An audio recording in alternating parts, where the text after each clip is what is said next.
नमस्कार दोस्तों, HRDIS में आप सभी का स्वागत है। आप सभी लोग कैसे हैं? आई होप कि आप सभी लोग अच्छे होंगे और अपनी पढ़ाई को बहुत बढ़िया तरीके से कर रहे होंगे। देखिए, आज है 2 नवंबर और आज के कुछ महत्वपूर्ण करंट अफेयर्स पर हम चर्चा करेंगे। देखेंगे कि आपकी परीक्षा की दृष्टि से कौन से ऐसे करंट अफेयर्स हैं जो महत्वपूर्ण है। इसके पहले मैं आपको बताना चाहता हूँ कि ये जो करंट अफेयर्स आपको दैनिक रूप से दिया जाता है, ये करंट अफेयर्स न सिर्फ UPSC, UPPCS की परीक्षाओं के लिए उपयोगी है, बल्कि जितने भी स्टेट सिविल सर्विसेज होते हैं, किसी भी जो है राज्य के जो लोक सेवा आयोग होते हैं, उनसे संबंधित जो भी परीक्षाएं होती हैं, साथ ही साथ CUT जो कॉम्पिटिटिव एग्जामिनेशन आपका होता है UG PG लेवल का, उसके लिए, साथ ही में UGC नेट और अन्य एक दिवसीय परीक्षाओं के लिए यह दैनिक करंट अफेयर्स HRDIS का बहुत ही उपयोगी होता है। तो आप लोग अगर चैनल पर नए हैं तो आप लोगों से रिक्वेस्ट है कि प्लीज़ चैनल को लाइक, शेयर एंड सब्सक्राइब जरूर कर दीजिएगा, ताकि कोई भी अपडेट हो वो सबसे पहले आप सभी लोगों तक पहुंचती रहे। इसके अलावा इस चैनल के माध्यम से आपको जितने भी एग्ज़ाम्स होते हैं उनके बारे में बताया जाता है, उनकी क्वालिफिकेशंस वगैरह, और साथ ही साथ कुछ महत्वपूर्ण जो क्लासेस होती हैं वो भी आपको जो है इस चैनल के माध्यम से कराई जाती हैं। चलिए बिना देरी किए हुए आज का सेशन स्टार्ट करते हैं और देखते हैं कि आज का पहला प्रश्न हमारा क्या है। पहला प्रश्न हमारा है कि स्टैच्यू ऑफ यूनिटी किस नदी के किनारे स्थित है। अक्सर चर्चा में ये क्वेश्चन बना रहता है ये टॉपिक, तो इसका जो राइट आंसर है वो हो जाएगा बी, यानी कि नर्मदा नदी के किनारे जो है स्टैच्यू ऑफ यूनिटी जो है स्थित है। ध्यान रखिएगा, व्याख्या के अंतर्गत वही पॉइंट दिया हुआ है। नेक्स्ट क्वेश्चन है, यूनेस्को के क्रिएटिव सिटीज नेटवर्क में ग्वालियर को किस प्रकार के शहर के रूप में शामिल किया गया है। तो इसका जो राइट आंसर हो जाएगा सी, यानी कि संगीत की नगरी के रूप में। आपको बता दूं कि ये जो क्वेश्चन है ये मोस्ट इंपॉर्टेंट क्वेश्चन है आपका।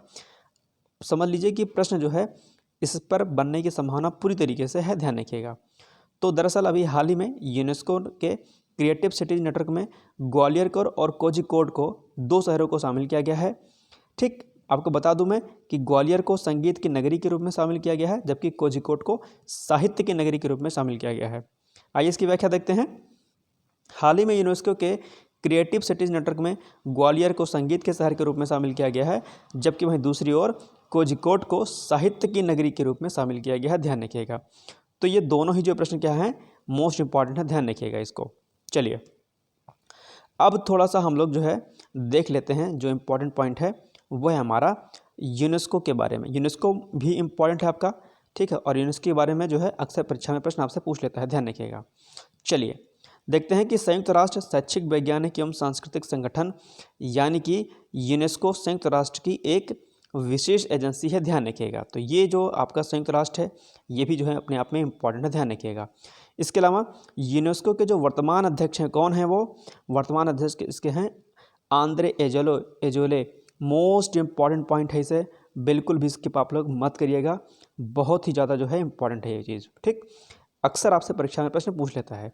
इसके अलावा इसकी स्थापना की बात करें तो इसकी जो स्थापना हुई थी, कब हुई थी? 16 नवंबर 1945 को। कब हुई थी? 16 नवंबर 1945 को।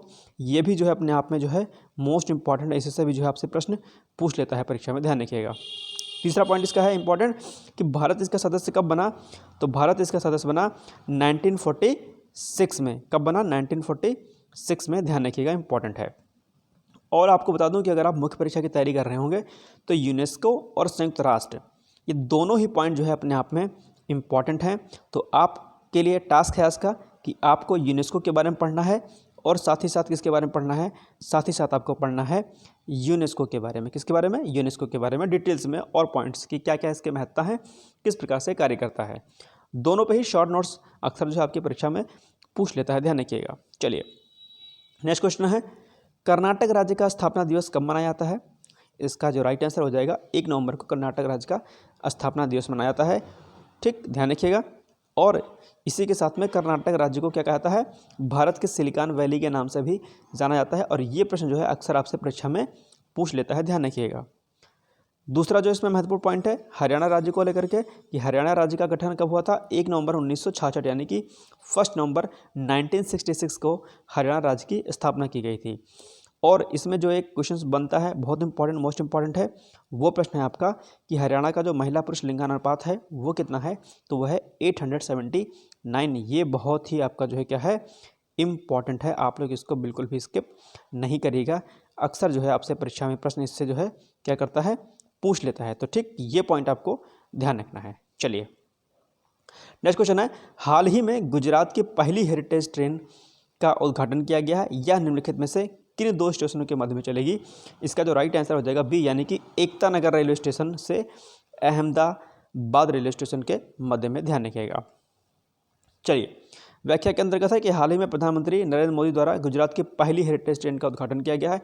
यह train Ekta Nagar railway station से अहमदाबाद के बीच में चलेगी, ठीक, जो कि आपका जो है क्या कहते हैं, स्टैच्यू ऑफ यूनिटी को जो है जोड़ेगी। अच्छा, इसमें एक प्रश्न और बनता है कि जो एकता नगर रेलवे स्टेशन है, इसके पहले जो है इस रेलवे स्टेशन का नाम क्या था?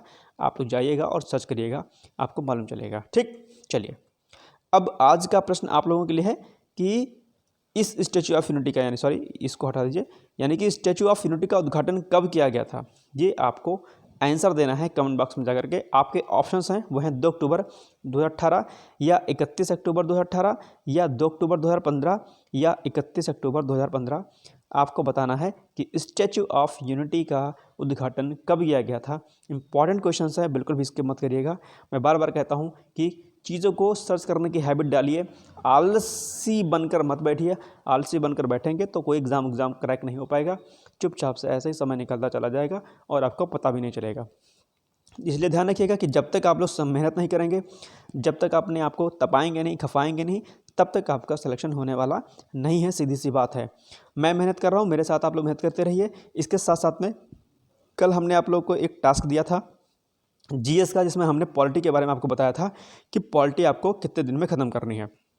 तो 1, 2, 3 और 4 नवंबर को हमने पॉलिटी के बारे में आपको बताया था।